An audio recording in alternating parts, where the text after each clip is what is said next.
magtanggal tayo ng yung piece. Ito. 1.5 kilogram yung binili ni Fahad. Ang 1 kilo is nasa 250 rupees. So, if i-convert mo sa peso, nasa 42 pesos. Ewan ko lang kung magkano ang kilo dyan sa sa Pilipinas. Ayan. Marami pa akong tanggalin yung seeds. Ito yung balat, ipakain ko sa kambing.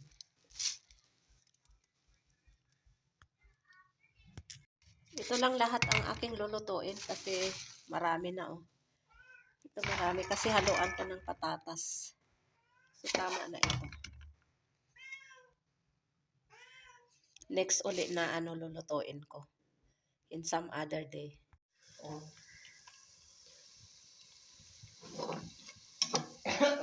It's cooking time now. Now we can put now also this garlics.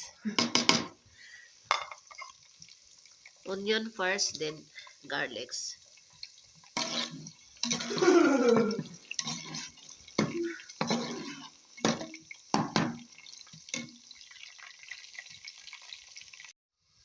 Now we can put now this turmeric powder, chili powder, salt.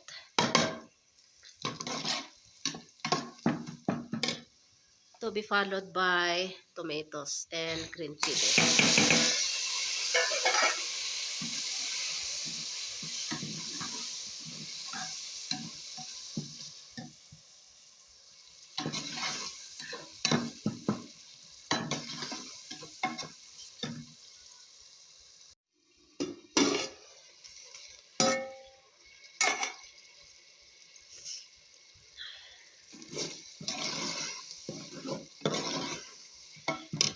Alhamdulillah. Oh, may sipon ako. Masakit yung aking katawan, tapos sakit ulo. May trangkaso yata. So we can put now this one piece.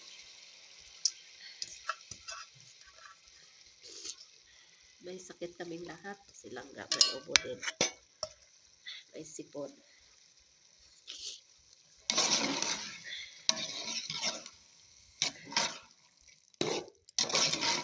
Ang hirap pag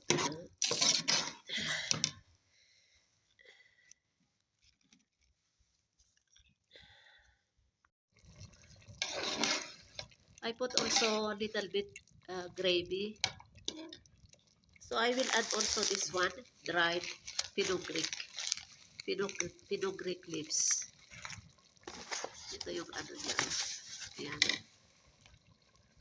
Beti tawag nila dito. Masarap kasi ito, mabango-bango. Kasi na kayo sa akin boses kasi may sipon.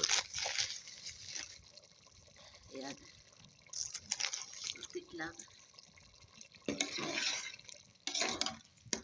So, ready na ang aming ulam for dinner at saka tomorrow din ng lunch. Ayan. Mother aloo curry or fish with potatoes curry.